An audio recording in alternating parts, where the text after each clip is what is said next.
Welcome to Sports Close-Up. Jim Berger. I'm Mike Fiorella. We have three distinguished guests with us today. To my far right, Matt DiGiacomo. In the middle, Pete Chiodo. And to my right, Jordan Hansgen. Jordan's a new guy on the block. Yep. Welcome to Meadville.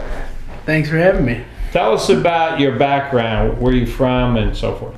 I'm from Orchard Park, New York, which is where the Buffalo Bills play. That's probably the easiest way to describe it. Right. Stadium where nothing else is there. Well, they built around it. It's where I'm from, so it's just like. But I mean, it's a suburb, right. And then it's this big stadium. Exactly. It's not necessarily like the Meadowlands or anything, right. But it's in the suburbs, away from the city. I love it. I love the atmosphere. It's really fun. Let me ask you this too. Let's go to baseball real quick. AAA team, and they have a beautiful stadium there. Oh yeah. I think it's Coca-Cola Field now. Bison's, the Blue Jays affiliate. I haven't been to the Pirates at one time, right? Yeah, and the Indians for a while actually. And then they were, spent a little time with the Mets. Didn't really like that. And now they're with the Jays, and I think that they're pretty comfortable there now. Nice stadium. You've been there? Yeah, a few times. It's a lot of fun. And you're a Bills fan. What did you do? Where'd you go to college? I went to Wake Forest University in North Carolina. Go Deeks. Really fun. Yeah. Really fun atmosphere. Sports teams, they're okay. They do their best. I always liked the mascot. He looks like a peanut guy. Yeah.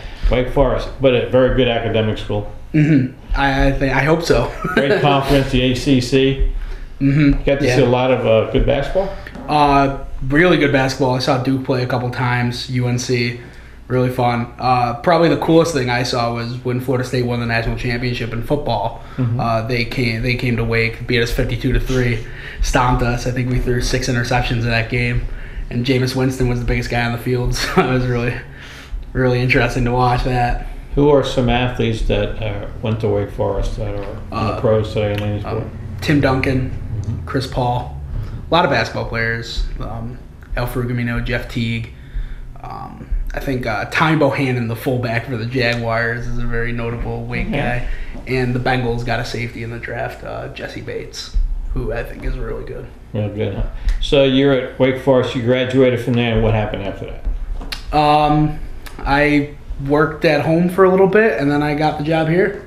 This is kind of my start in the journalism field. Well, how's it going so far? This is, you're from Orchard Park, so coming to Meadville probably isn't that much of a difference as far as the pace of life and so forth. Right? No, it's very similar. I like it a lot. I like that it's the high school sports. There's a lot of passion here, and it's really fun to just see the parents get excited for their kids. Like they seem to love having their kids in the paper.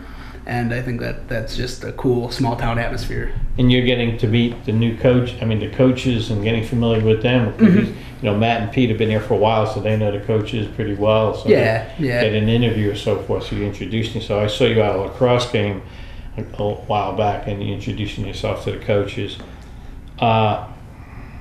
Put you on the spot. Is it like you thought it would be? I mean, how is the interaction between you and your boss right to your right there, Pete? Pete's great. He's really helpful. Smart answer. But he always answers my questions. Always available if I ever need anything. Really, it's kind of like trial by fire. Sure. I got going like right away. Mm-hmm. I went with him to a basketball game, and I saw Lance Walker at Cambridge Springs shoot like 10 threes. So I really got a taste of what the sports can offer here. But and then I was on my own. I had to kind of learn it, but I get advice throughout, and it's great. And Matt's been here a long time too, covering high school sports. And what you're telling me then, you're finding with these two gentlemen, the passion of each community with their high school teams is unbelievable around here. I mean, the fans love their teams. Oh yeah, for sure. You saw Cambridge Springs' crowd when their basketball team was making a run. Like their students traveled with the team. Regardless of how far it was, maybe it's an hour away. They're all there. And it's great. Did you get to cover any hockey yet? The Meadville hockey team? Yeah, I covered one game, I think. That was really cool. Hockey's huge where I'm from. Yeah. So Sabres. Oh yeah. I'm a Ranger fan. What a tough year again. Yeah. Tell me what you're working on now, Jordan. Or what we're working on now. Oh yeah. We're doing golf guide for the local courses. I'm kind of going out and playing a few holes at each one and getting a feel for. You know what's interesting about that? Me and Ed Marin right now and we've taped 4 episodes already. We'll tape 1 tomorrow. We're doing the same thing on Armstrong. Oh, really? We're going to different courses, getting all their history and all that. And go to Riverside, they have a ton of history. And then we played their signature hole. Okay. Which is nice because we had a bad shot. We can tell Kevin, okay, delete that. Yeah. But so that's going to coincide together. That's going to be great. You like golf? Oh yeah, I'm a big golfer. I'm not that great at it. Yeah, but, same here. I love it. It's just fun to play. Yeah. Does Pete, you play? Oh, very seldom. How about Matt? I carry a bag of clubs around and maybe a 6-pack or 2. Why not, right? All right, thanks for your answers. We're going to get you all involved now in a discussion about things. And before I go any further, I want to get your take. Cambridge Springs made history. And I talked to the athletic director, Dana Mason. I talked to the young lady who's going to take over at Cambridge Springs. And hopefully down the road, Jim will get her on Sports Close-Up with her team. But they made history, Pete and Matt, as you guys know, and Jordan. First female basketball coach coaching the boys team in this area. I don't know. Well, Sheila Bancroft coached the boys volleyball. I meant basketball. With basketball. Yes, you're right. And there was another one, wasn't there? That we dug up, but that's very cool. Good for her, man. I don't see why not. There's guys that coach girls teams all the time, so exactly. Heck, if she knows the game, if she knows how to motivate the kids, and I'm trying to remember her name and it slips my mind right Rebecca now. Leandro. Yes, thank you. And I talked to Rebecca, and she had coached these kids that are coming up. She coached the 8th grade team and so forth at Cambridge, so she knows all the players coming up. She did say, as you can attest to, because you went to some of their games.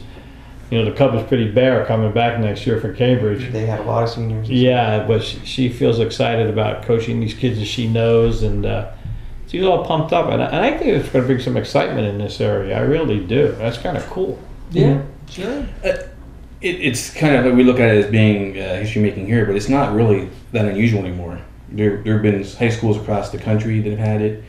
We're seeing there was an assistant coach for the Buffalo Bills. And then on the Jets was a woman. Right. And that's football, which you don't see. Good point. And referees. There's talk now of the one woman in the NBA, Becky Harmon. Becky Hammond as being a possible next. Couple of teams might interview her. Yeah. Knicks just hired somebody. I was hoping they hire her. I'm a Knicks fan there. But so that's a locally interesting topic. And as we tape this, it'll be aired here pretty soon. Boys high school volleyball is in a big swing, and boy, there's some good teams this year around here, guys. Yeah. Got Cambridge and who they share it with? Cambridge and Maplewood shared the title. They're both capable of making a run. Cochrane's capable of getting right up there with them. You never want to count out Meadville. They have the athletes. They could get hot, but it's going to be fun. It's going to be a fun tournament. There's going to be a lot of. Who might? Oh, Sagertown. I think Sagertown beat Cockerton 3 or 4 times. Yeah. And they're taking 2. I heard. Two in the States. That's pretty great right there. And talking to Jeff, if you view this Sunday night, Jeff just informed me that Armstrong is going to be taping the semifinals and finals, and they'll be on locally on TV, and that's awesome too. Yeah, I always like watching those. I love watching because Lon gets excited. Yeah. Lon does a great job Yeah, he there does. volleyball. He really does. With the juice boxes and all that stuff. He cracks me up. But he does an outstanding job. But again, in this area, volleyball is big. Not only boys but girls, which you'll see in the fall. Mm-hmm. It's a hotbed for volleyball. It's been that way for a long time. Yeah. And seeing that run Maplewood made this year, that really validates it. Girls team winning states against Sheila. Sheila's the best volleyball coach in the state. Period. There's a lot of other good ones, but I think she's the best. It's hard to argue with. And I would say, I've been here quite a while. She's the best coach in this area in any sport. That's a good point. A lot of people feel that. Now, and don't get me wrong though, she does have the luxury of having one of the best programs that she's helped build. So she's always got girls, and even the boys team. She's always got kids recycling. Well, she's now coaching daughters of the mom, she coached. Yeah. Wow. And she also is in the elementary building, so she starts the girls, in 4th and 5th grade. She got the volleyball out, and all of a sudden she can say, that girl's going to be good. She's working with that girl, that girl's going to be I bet good. they play a lot of volleyball in gym class. They play a lot of volleyball at the elementary level. That's exactly right, but more power to her because she puts these teams, she molds them together. And Matt, you're exactly right. When you walk to a Maplewood volleyball, and Pete, you've experienced this, they expect to win. Mm-hmm. It's not like hope we can win, hope we have a good game. They expect to win. That's the mentality in that building. And it shows. And it shows. It at the really W does. game. Where other schools are like, oh, we hope we can beat Maplewood. They're at the bar in girls volleyball. Boys, I agree with you guys. It's going to be a great District 10 this year. And 2 teams going out. And, one of them could end up being state champs, Yeah, Yep. which is Yeah. pretty cool. could I be. think It's going to be hard to get past Northeastern. Sure. That's a hell of a heck of a program. We're on cable. It's Or I okay. can't even say that. Really, the volleyball industry, you can trace it back to people like Denny Patton. No question. And Tom Hayden. And guys are Exactly. still involved Exactly. and still coaching younger kids today, giving coaches like Sheila Well, I will tell you in this. the area, the athletes to compete. You bring up Tom Hayden. Tom was on the same street as I do. Mhm. And when my daughter Chris, who played volleyball for Meadville, played for Clarion, was little, she go to his house and he had the volleyball out. And one day she was sitting and he looked at me and goes, this girl can be a nice little setter. So she went to Sheila's camp and she was in 4th grade and she goes, who wants to do this, who wants to do this? She goes, who wants to set? Christy raised her hand, nobody else did. And Sheila helped her too. And then, Marcy at Cochran, she does a great job Yeah. too. And I'll tell you what, there's some girls in Cochran. Keep your eyes, guys, on Cochran in softball and volleyball in the next couple of years, because there's some young kids that are in 8th and 9th grade. They have a core of young girls that are phenomenal softball and volleyball players there. We covered them coming up through junior leagues and Yeah. league and stuff like Mhm. that. They've always been competitive. There's a heck of a crew down And then you have Sagertown girls softball. They built a heck of a program. Mhm. And they have that nice turf. Have you been to Sagertown girls softball? I have not gotten. They have a turf infield, which is pretty cool. Is that Maplewood baseball has one That's too? I a think. total turf field, Oh yeah. right? I think the whole field's there. turf. I think the I outfield. think it's just Oh, just the infield The too? outfield's still grass. Yeah. But that's good though. Up here, Oh yeah. we'll get some games in. They As you guys know, with all the rain trying to cover all these games. Yeah. Baseball wise, who looks good right now for you? I think Congreton has a pretty solid lineup throughout. I think that they get a lot of production out of the bottom of their order. I actually think Meadville, if they can get their pitching going, their bats have started to come around late in the season. I just saw the District 10 pairings that came out today, and I got a copy of them. And I see Meadville and Warren both had a bye because the team they were going to play opted out. Mhm. So Meadville and Warren will play. And I'll tell you what, I don't want to play Meadville right now if I'm somebody else. No. But Meadville is coming on, and they have a real good pitcher, and I think they can beat Warren. If they beat Warren, I think they got a shot to go far in the District 10 playoffs. They certainly do. Meadville's got 2 or 3 good, Yeah, they do. really good Yeah, pitchers. and they started to gel. At the Yeah. beginning of the year, but they have some good talent there. Well, it took time. They weren't able to get outside. Exactly, and they didn't go anywhere this year. Like in the past, they Right. went south or something. They stayed home, which probably, I've always thought teams go south and they come home and they're inside for another month anyway because they don't have it around Yeah. here. But and I think Meadville has a good team this year. Also, girls softball. What do you guys think are the top? Again, Cochranton's in the mix there. Yeah. Sagertown, of Sagertown. course. Maplewood's capable of good stuff. Cambridge Mhm. Springs, Yeah. they're snake bitten. They just get this close every time, and they can't get the W. But that could turn around in the playoffs. Where do they hold the baseball and softball District 10 The playoffs? first round will be at the top seeds home field, Okay. and then we don't know about softball, Yeah. but baseball will be at Slippery Rock Okay. University. Softball's been where Penn State Barron lately. Yeah, often. Yeah, Yeah, it has been. We've had a couple of There's been a Allegheny. few. Okay, that's right. You've had some. Have you heard District anything and the about states. that? I have not. I think they're probably waiting. They Sure. they don't give you much notice. Okay. Essentially, you put in the bid, and then you won't find out you have it. So you guys until put in the bid a probably week again? before. Yeah, You guys- yeah. Yeah, that's nice. That's a nice facility Yeah, there too, it right is. there. A lot of that depends on who the top seed is in a particular game. So if it's Sagertown versus someone and Sagertown's the top seed and Allegheny's open, then they might use Allegheny. But if Sagertown's not the top seed, say it's someone from down south, they'll probably end up going to Slippery Rock or. Yeah, I can see a lot they of try and keep it Slippery Rock. closer to the top seeds. I think last year Luke did it. One of the games might have been Titusville and Sagertown, and then another one may have been like Cockerton and someone from up north. I want to say northeast, maybe. I'm not sure. But No, I remember because I did. I actually covered the Cockerton or the Sagertown Titusville game. I remember back maybe 8 or 9 years ago, they used to use Jerry U Park a little bit for baseball. Yeah, that was exciting. Yeah, but they That just park. basically go to Slippery Rock. Yeah, I heard that's a nice field though. Well, Slippery Rock. Oh, Yeah. it's pretty much a minor league field. They That's had a what I minor league heard. team for a couple years. Right, so that's what I heard. It's a really Like an nice. independent team. I remember when they used to have the softball playoffs all the time at Lincoln Ave. Yes, Everybody used to just come to yes, Lincoln I Ave. remember that. That was convenient. That was very convenient. And then track, I see he's back in Pennsylvania. Yeah, back in Slippery They were in Rock. Ohio for a while, and then they come back to Pennsylvania. Yeah. We had our track state thing, not state, but Districts, was in Ohio, which, They do swimming there too. yeah. Yeah.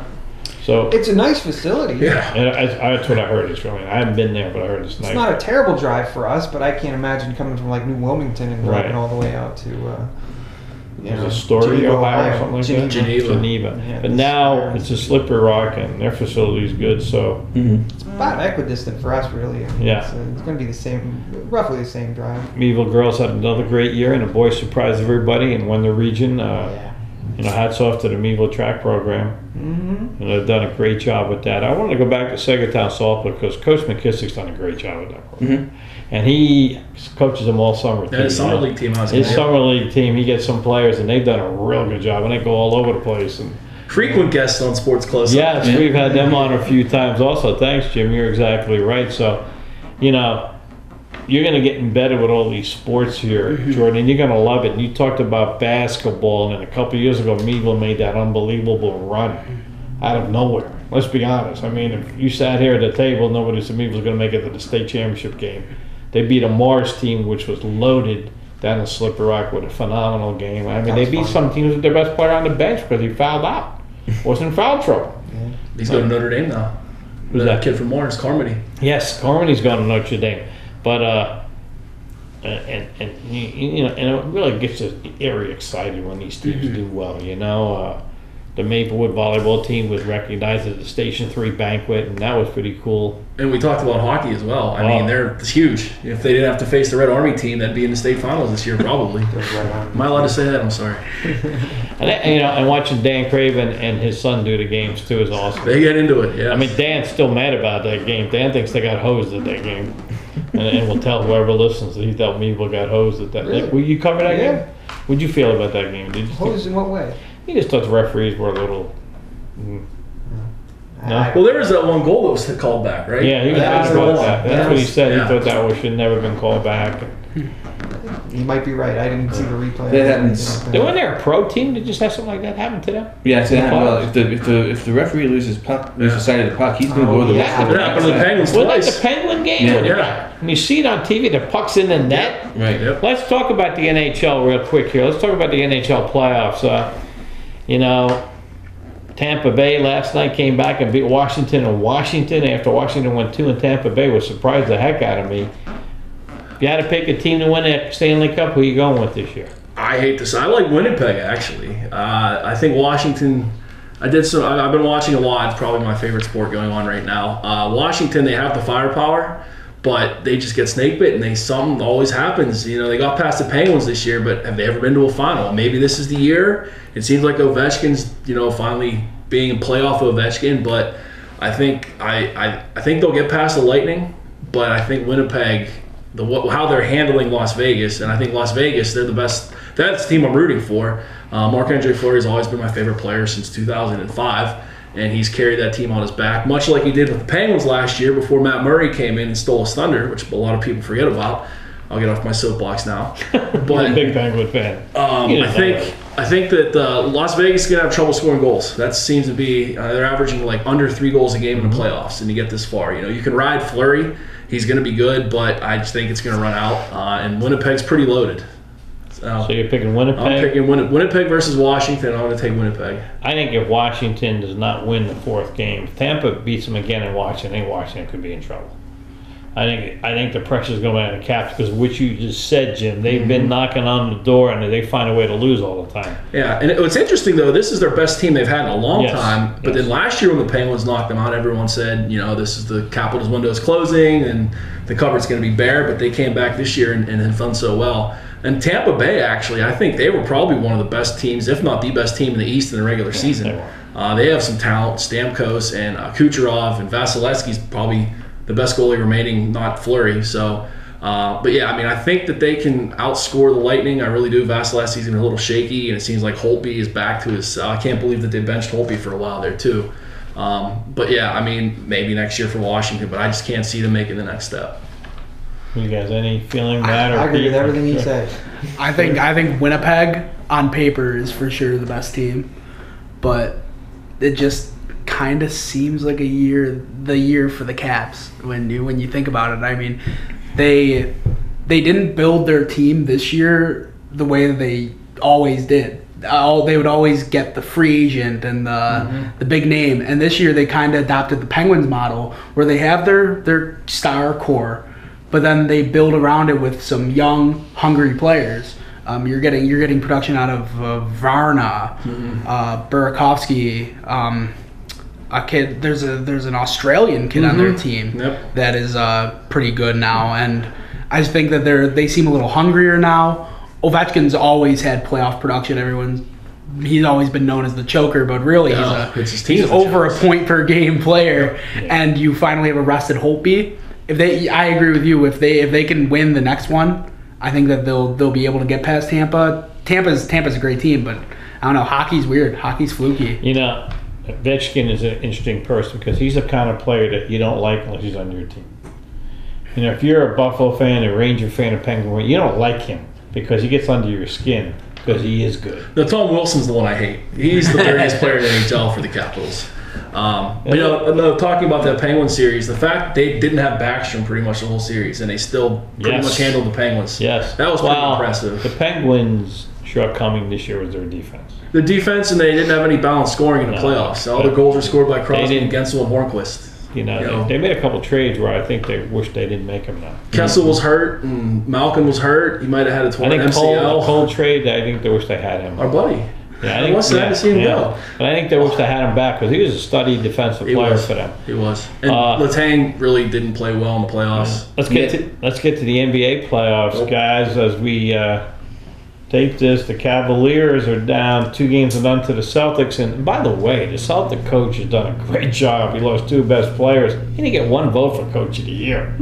Not one, which surprises me. But the Celtics are in prime position to take the Cavs. And in the West, I'm going with the champ. Yeah, same here. The Celtics, I think it's, like you said, I mean, I always liked Brad Stevens ever since he was a Butler. He actually played basketball at DePaul University, one of Allegheny's conference rivals, the Division III guy. But they see how they did without Irving, without Hayward, and they just dismantled the 76ers, who were supposed to be the it team this year, and now what they're doing with Cleveland. Yeah, I agree. Maybe it's a bias. They don't like Stevens because he came from college, because he came from humble beginnings. I don't understand that at all. Guys? What do you think, Matt? Well, obviously, you got like what the Celtics have done. You kept hearing all year from the Sixers about the fall. Just let it trust the process. Yeah, trust the process. What about the Celtics process? Right. I mean, they've kind of done what the Sixers did, only a step better. Yeah. And as far as the West goes, it's hard to tell from one game. Supposedly the Rockets were put together to beat Golden State. Right. I'm going to leave on the fence on that one until game 2. If Golden State takes game 2, then I think Houston's done. But if Houston can take game 2, I think that might go 7, and it's going to be a slugfest in the 7th game. Yeah, no doubt about that, guys. It's an interesting series to watch too, because they play pretty contrasting styles of basketball. The Golden State's run and gun, shoot the 3, all their scores, and it seems like the Rockets, it's either Paul drives, kicks the Harden. Harden drives, kicks the Paul, and they kind of take the air out of the basketball. So it's interesting to see those two match up. I've been a job that Steve Kerr done since he left the broadcast booth and went to coaching. He's done a fantastic job handling those players. It's a pretty easy job too. Well, but I mean, but I think you have to know how to handle them. Oh yeah, I mean, for sure. Those are guys that are. But the thing is with the Warriors that they're good. They all take a step back. None of them need to be the guy. If it's Durant's game, it's going to be Durant's game. If it's Steph Curry's game, it's going to be Steph Curry's game. And then they also have Draymond, who's like their fourth best player, who is also their emotional leader. It's a weird system that they have, but it works so well. All the players complement each other so much. But I kind of going back to the Cavs series. Mm-hmm. This is the worst. LeBron. Nobody's helping him. This is the worst team LeBron's had since Exactly. 2007. I think that the fact that he had a triple double with 40 points, and then the rest of his team did nothing for him. Yeah. I mean, it's a shame because then they're paying all those guys $20 million each. They're in such a cap hole. With LeBron, it's going to be hard for them to dig out of it. First, they went out of bounds and thought Dwayne Wade was going to help them. I mean, give me a break. It didn't even last, 2 months? Yeah, got hurt him before Christmas. So, let's go back to the This whole question. season was chaos for them. It is. So let's go to the big question, and I agree with you that LeBron comes back to Cleveland again. They don't surround him with talent. Is he going to be there? Is he going to the West Coast? Yeah, I don't. Somebody said he sold his home in Ohio already. I didn't hear that, but yeah, I think he's going. Where do you think he's going, Pete? Lakers? That sounds about right. Yeah, he's in the movies now. He's going to the Lakers. The big teams that have been rumored lately are Houston and Philadelphia. Yeah, I've heard Sixers. Yep. Oh, yeah, they want him bad. Yeah, Sixers Philadelphia wants him bad. I don't think LeBron has as much interest in Philadelphia. But I think Houston, he's always talked about joining forces with his friends. And Chris Paul is one of LeBron's best friends, and he's already had his experience with Dwayne Wade. And if Houston, say, gets smoked by Golden State, which is kind of the way it's trending, they're going to need another piece, and it's going to become the Houston versus Golden State. If he goes to Houston or LA, the West is unbelievable. The West is, I mean, the play in the West is crazy. Great teams like Denver or Utah will have no chance to do anything for the next 5 years. And Philadelphia and Boston could rule the East for a long time. Yep. But these teams got to start, they got to be careful what they're wishing for here. I mean, LeBron James seems to have developed some weird sort of gravity that these other players just can't pull away from. And I mean, I don't know if he can help a Houston out. He might be able to help there's a hole for him, I think, in Los Angeles, but I don't know about Houston. I think Los Angeles would be the worst place for him to go because you got a bunch of young kids who are just going to go. Yeah, that's what I mean. And then you also have one kid whose father is going to stick his nose in and out of that locker room and tell LeBron how to play basketball. Boy, is that guy great. And LeBron knows it. He's going to have written into his contract, if I'm here, he's not. Where do we put LeBron? Michael Jordan? Better than Michael Jordan? Below Michael Jordan? What do you put LeBron? I'm not talking about championships won. I'm just talking about the player. I think it's hard to argue against the player that has made the finals for, 7 straight years. I think that the fact that although he hasn't won every time, the fact that whatever team he goes to becomes the best team is amazing. I just thought about something. You didn't see Michael Jordan play. I did not see Michael So Jordan we're play. looking at a different, The difference between LeBron James and Michael Jordan. Michael Jordan would not have lost a triple. Michael Jordan would have scored a triple double, and stepped on their throats and said, "This is the end of the series," and then came out and scored a triple double the next 3 games. But here's the thing, Matt. Who's Scottie Pippen on the Cavs? Scottie Pippen wasn't a bad player. Michael Jordan had Scottie Pippen. And I will agree he wasn't a bad player, but unlike the NBA, I would not put him in the top 50. Okay, but I just think when LeBron had Kyrie Irving, which was kind of his Scottie Pippen, his other guy that could take the game over, nobody in the East could touch Cleveland. And it goes back to what Pete just pointed out, to why did Kyrie want to leave? Something happened there. I know Kyrie wanted to be the man, he said, but I think it's exactly that. I think Kyrie was telling the truth. I think he wanted to be the guy. Iowa I think State won some more championships. That wasn't important. I think that's the difference between people like Kyrie Irving and the guys on the Warriors. Is that the guys on the Warriors, they're all about let's just win a bunch of titles. I mean, I don't care if I'm not MVP. And Kyrie Irving, I think, really wanted to step out of the LeBron shadow. And while he did, and Boston's fantastic, and they're probably going to be great for the next years to come, he did kind of mess with what Cleveland had.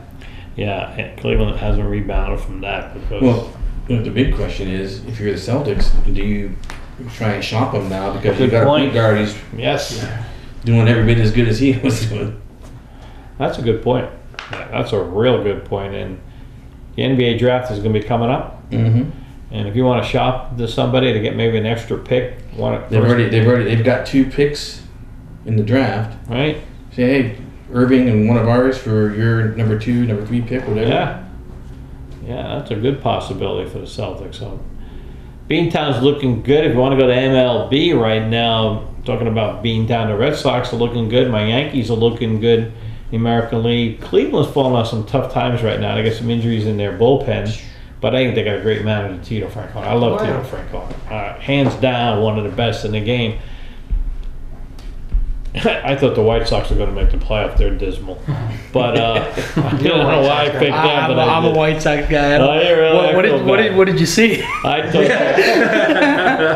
thought they were going to surprise people and have a good year. I really did. And they brought back that manager who... I like Maria. I like him a lot. Yeah, and people thought he was putting a good team together, but wow. I mean, they're doing what they're doing. You know, they're following the Astros model. Here's my question: does anybody beat Houston?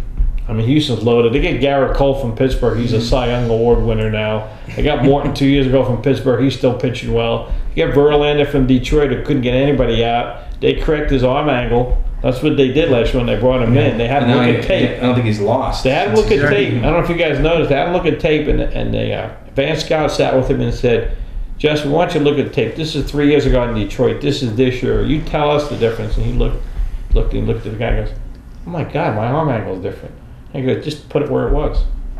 I'm saying to myself, Detroit couldn't do that. You know? Right. But Houston knew what they were getting. So they got 3 pitchers from different organizations that are just, they don't even need Keuchel right now in the playoffs. Mm-hmm. That's funny. They say Morton's their 5. He's their number 5 guy now. No, Keuchel's going to be gone. I don't think they'll re-sign him next year. But McCullers. But who do you guys like right now? I know it's early. It's hard to against Houston. They've got star power at every spot. Yeah. And is anyone over 20? I mean, seriously, I know. It seems like they're all in their early 20s. I love Jose Altuve. Oh, I would take him. Doesn't he show you that baseball doesn't depend on size? No. He's got most people are bringing him. Quick bat. He knows the strike zone, and he reminds me of, to age myself, Lenny Dykstra. Yes. Just tough as nails. Yeah. So, if anyone in baseball today could take that nickname of nails from Lenny Dykstra, it'd be him, because he plays 100%. And he's a winner. Yeah. He leaves everything on the field when he's done, and the next day he'll come back with a full bottle and leave that on there too. You talk about following a plan. Houston, a couple of years, lost 100 games. They stuck with their young talent. Then they went out and got some other, components. McCann, they got from the Yankees to be their catcher. He used to be on the Braves, done a great job for them behind the plate. He's hit decent. They get those pitchers in. They hire a manager that was fired from Arizona, bring him in, and now he's the talk of baseball. And you know what, too? If I'm a visiting player, I don't think I'd like to play in that stadium. Because that crowd is loud in their stadium, and they got that train going through and everything. It's quirky too. Yeah. The walls, you got the hill. Weird angle out there. Yep. Yeah. I mean, if you don't play in it all the time, it's just. I know you're a Yankees fan, but if you're watching the Red Sox play, these guys like Mike Greenwell play that left field wall. Right.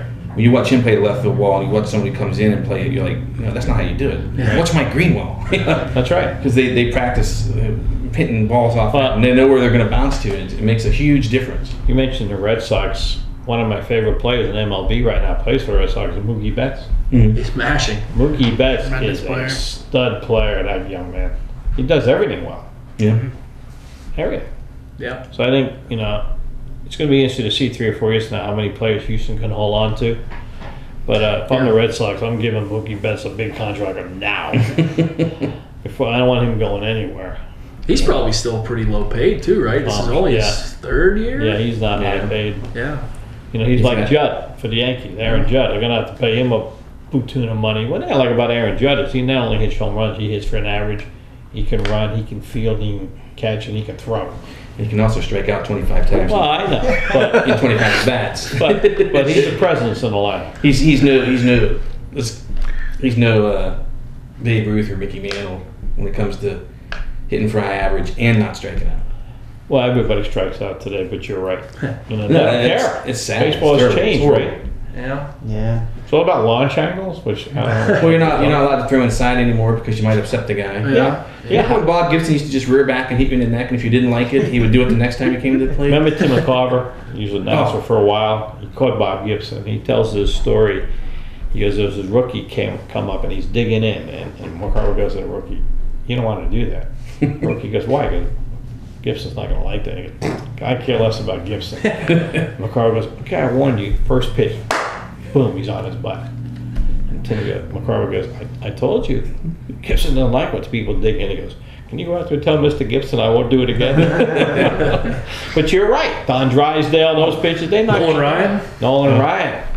Yeah. He was a headhunter. Even Randy Johnson when he first came up, and a lot of his was wildness, but Roger Clemens. Yeah. He'd go after you. But you're right, the pitches, and that's what you hear most major league pitching coaches now try to tell their pitchers. You got to pitch inside to be successful. And also, the strikeouts as well. More guys are throwing 96 miles. Everyone throws 96 now. Even your bullpen guys. How is Wade Boggs going to do in today's game? I mean, That's a good point, because your bullpen guys back in the day. everyone you're seeing, the slowest pitch these guys might see is 94 miles an hour, and that's ridiculous. That's a good point. Most of them have a good slider today. I think Curveball. I saw DeGrom throw a 99-mile-per-hour sinker, which was mind-blowing to me. But yeah, I think it's just the pitching is just unreal. Some of these guys, the power pitching. I think that's probably what the swing from the heels attitude is really made. You talk about Wade Boggs, Tony Gwynn, those guys. Rock Carew. Ichiro. They could see the spin on a ball and tell Right. like that whether it was going to be in the strike zone or not. So they didn't swing at balls in the dirt. Nowadays, the ball in the dirt is as good as the ball in the strike zone, and that's the big difference. They were talking about launch angles and the way they swing today. They used to tell pitchers to keep the ball low. That's where the batter wants it now, so you can launch the ball. So now they're re-educating pitchers to throw the high strike. Yep. Yep. That's where you get most of your strikeouts. But a lot of major league umpires don't call the high strike anymore. So It's funny when you look back at it. Pitching coaches used to teach you always, swing level, swing yes, level. use your top hand. I got the book, The Art of Hitting, Ted Williams. by Ted Williams, Yeah. and he was one of the first guys that, no, you got to hit with an upward swing. You got to hit an upward swing.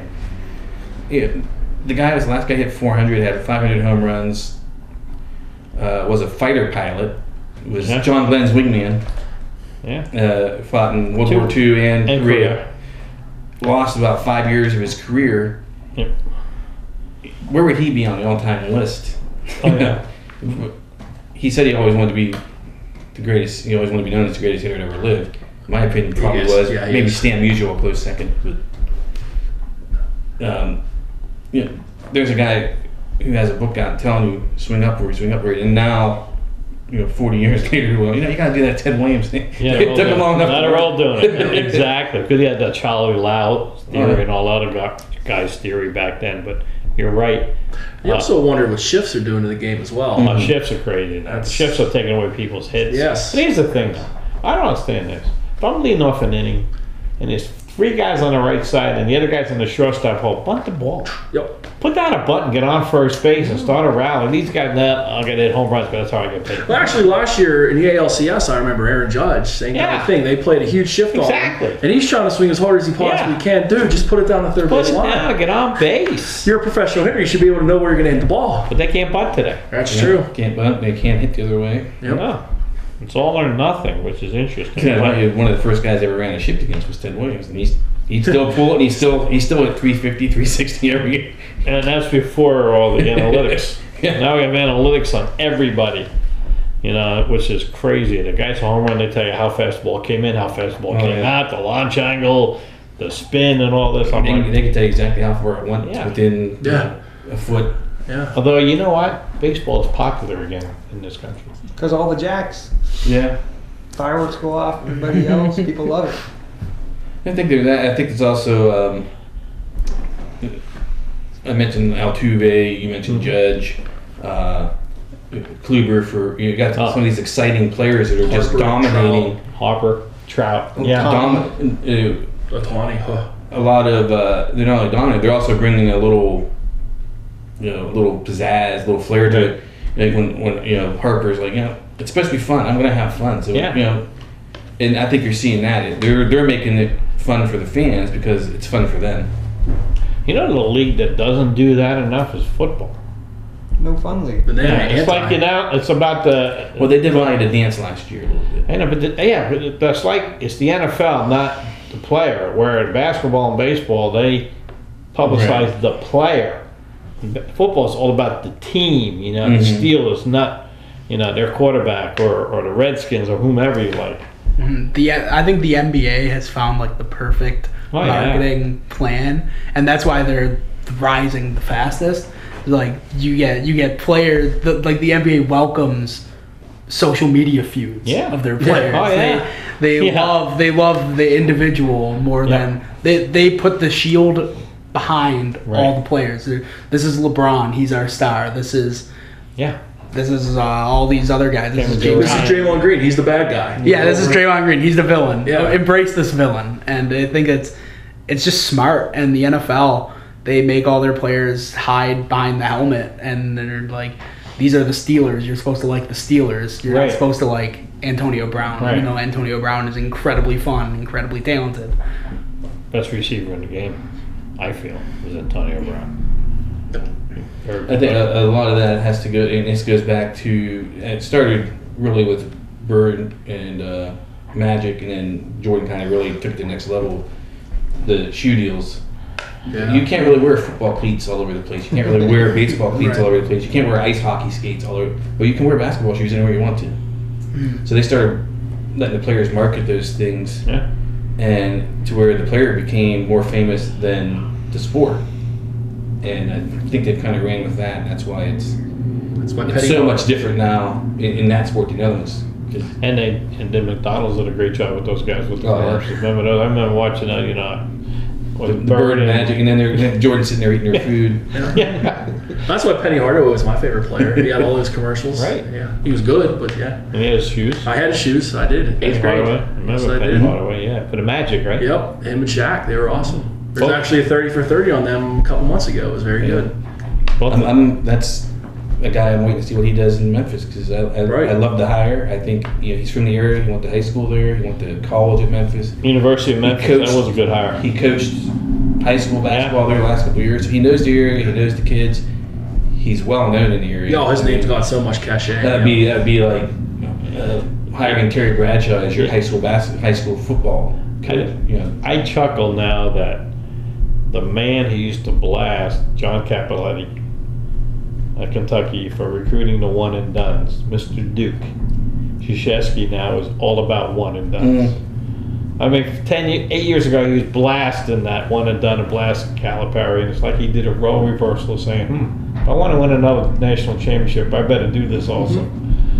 I find that interesting, though. I really do. Well, now there's that new college basketball panel. You wonder what's going to come out of that about the one and dones, about the nothing, because that's an NBA rule. It has nothing to do with college. Right. The NBA has to get involved. The NBA is looking at, because of the G League or whatever they call it now, making that almost like their minor leagues. And if kids want to come out of high school, they can go in there. They're going to try to pay them like $50,000 to $75,000.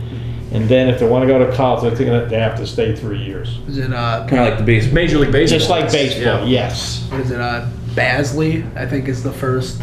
He's the first one to go from high school to the G League. Right.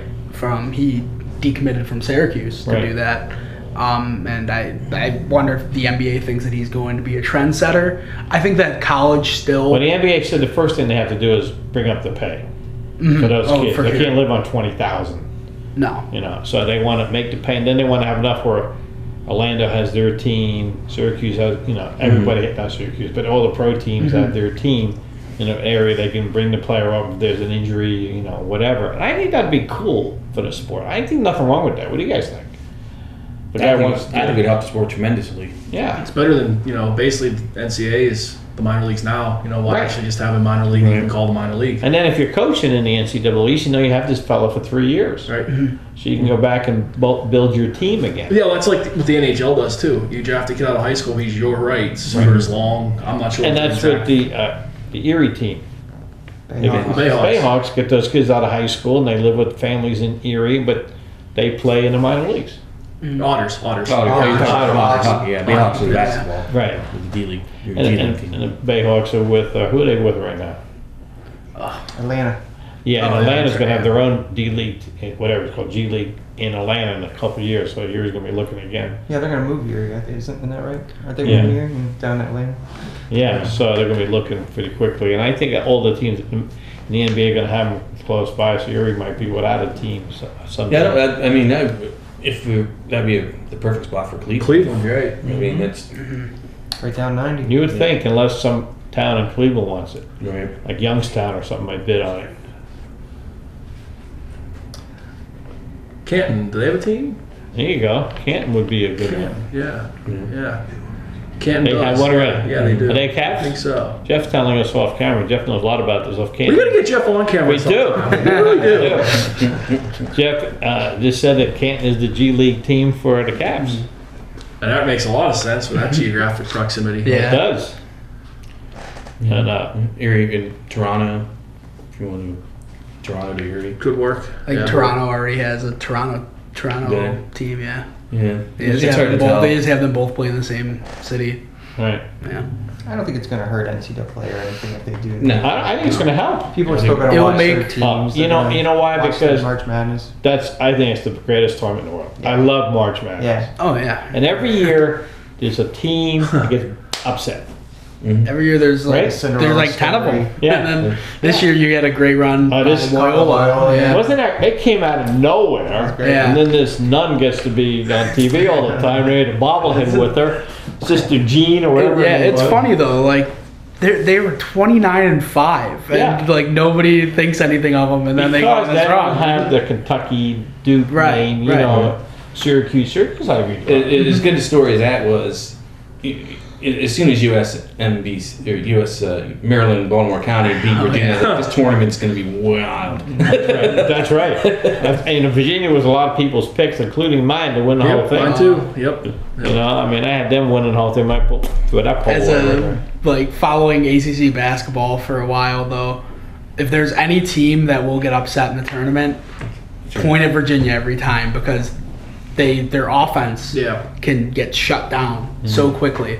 They have Yeah, an you amazing defense, but then like, UMBC shredded them too. yeah, I that know. was ridiculous. They lost their sixth man. He was their big That's right. defensive stalwart right before the tournament.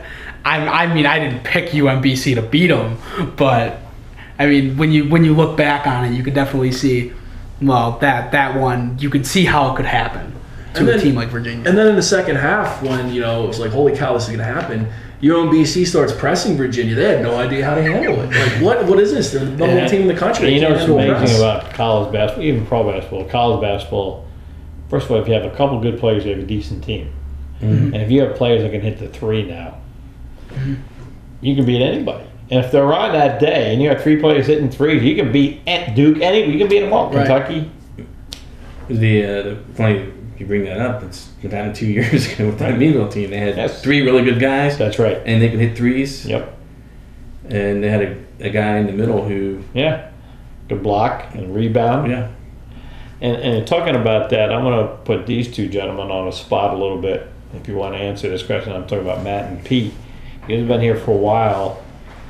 I'm going to ask you, and hopefully you can come up with one or two most thrilling moments you covered as a sports writer here in Meadville. Most thrilling moments I've covered. One or two of them. Ooh. It doesn't have to be one, it can be a couple of them. That you left and said, man, that was something else. Just watching Journey play for the last couple of years has been one of them. That 722-yard game was unforgettable. Yeah. That was really crazy. As good as that was, as good as that was for me, the play that still stands out to me when everyone mentions it. I said, "Did you see that? When he chased down the Warren kid, Yeah. and he was like 15, 20 yards behind him on the other side of the field." No, that was the Connie kid, wasn't it, Bailey? That was at Grove City, kind of in the playoffs. Yeah, was it the kid Yeah, who that took was around? Cash like, kid. he As was at all Grove over the City. right corner, Yeah, just like a heat-seeking missile. That was And Dunked actually, the kid on his head right at the goal and line. I tell you what, actually, that lit the eyes of the Penn State recruiters when they saw that. They were impressed with his running, but when they saw him, they knew. They said, closing speed. "Yeah." They said, "And he has something you don't coach, speed. Yeah. You have it or you don't." Yeah, I mean that's still one of the greatest tackles I've seen in high school. Yeah, that was amazing. I remember that. Yeah. Yeah, Cash beating Cathedral Prep in the District 10 championship right. game. That was another In one. the snowstorm, That's just going to be hard to forget. Talk about nobody predicting that one. Let's be honest. I mean, come on. Cash, Pat Gould does a great job every Yes. year. They're playing prep. Yes. It's like, no. And that was a great win. And Jeff was there that night filming it. Yeah, that was For me, probably the Meadville's backup goalie, McCurdy. The morning his mother died, he came out and played. That was very And I went there, and I have never seen that many people in that rink, and not since Meadville's won state titles. I mean, the turnout by the community to support that kid was amazing. Well, that's why these communities around here are so great, because they rally around their kids. That and that was a touching situation there, Matt. You're exactly right. But the Cochran community, Maplewood community, whatever, Cambridge, the Cash community, Gerald McLean community, whatever community there is, they care about those kids, and it's fun. And you guys have all that fun, and you're going to experience a lot of it. And that's what makes it good. And you, all three of you guys, especially you two, Matt, Pete, because you've been here, and Lisa too, you guys do an excellent job, covering like local high school sports. And I know it's tougher today with the internet and social media and everything else. People, but you guys do a great job. And Pete, let's plug that book that you guys put together. I just looked at it downstairs. Yeah, that Crawford County Sports History book. My God! I put together last year, was it? Yeah. It was over last year, Yeah, it was quite a bit of work. Can people still get a copy if they want to? Oh yeah. I'm Just not contact sure the what Meadville Tribune. Yeah, I believe they have them downstairs, Okay. and it's also available online. I'll tell you what, people, if you really want to know about Crawford County history or bring back some memories yourself, you want to pick up that book. I mean, I looked at stuff. Jim, I looked at, they had pictures there, the old football one, the face mask, were totally different than they are today. Yeah. When lights down at Bender Field really weren't that bright, they used to have the little lamppost lights, and wow. Yeah, one of my favorite pictures is one of the Connie Lake players, shorts all the way up to here. And the socks. That's right. And he's got like the ducktail or whatever, and he's just jogging around from the 50s, and I love looking at those old photos. And the great athletes that this area produced back then. Mm-hmm. Yeah. You talk about athletes. Wow, there's so many of them. Like, you have Darryl Jones up at Allegheny College now, who was a phenomenal player. His brother Lynn Jones, but just so many different players. Players, coaches, like that's John right. Lyle. Yes. Guys like that, Jamie Plunkett. Norm Price's time in the Price, 80s. yeah. One gentleman that didn't stay long, he coached a little bit here in football, went to North Carolina, only won 3 state championships, Larry McNulty. Oh, yeah, Larry McNulty. We should have never let him go, but that's a Randy different story. Fiedner. Randy Fiedner's now the offense coordinator for the Steelers. Wow. Huh? Ben I tell you what, Roethlisberger's biggest Randy, fan. and I tell you what, I had a chance to talk to Randy. Randy is still Randy. Is he? He's just a great guy, and Ben loves him. And that's why Ben came out and said, "Oh, what do you mean? I have 3 to 5 more years." Todd Haley was still here. He would have said, "I think I might be done after this year." Ben should be a little bit nicer to Mason Rudolph. I think Ben regrets what he said. Yeah. I agree with you. But I don't Rudolph handle the situation better than Ben would But have said. a lot of that had to do with they drafted a quarterback 2 years in a row, and I think it was just like, well, why? Yeah. Yeah. And I think some of that was sticking up for the guy who he worked with last year. Now he's got another guy he's got to work with. And he never saw Landry Jones as a threat anyway. No. I think Landry might be on the way out. Yeah. I think Dobbs and this other kid are going to move in. That's what my thinking is. And Well, that's been about it. This has been. you guys have been great. We're gonna do this again. Definitely. Thanks, yeah, absolutely. Definitely. You guys have been awesome. You guys do a great job, as I said before, bringing sports alive in this area. Jordan, welcome to Meadville. Yes. Thank you. Yes, Pete, yes. Matt, Yeah, he's keep got up the a great game work. to Thank you for all We'll you see you do. at games. Oh yeah, for sure. For Jim Berger, for Matt, for Pete, for Jordan, this is Mike Furell saying thank you for watching Sports Close-Up on Armstrong.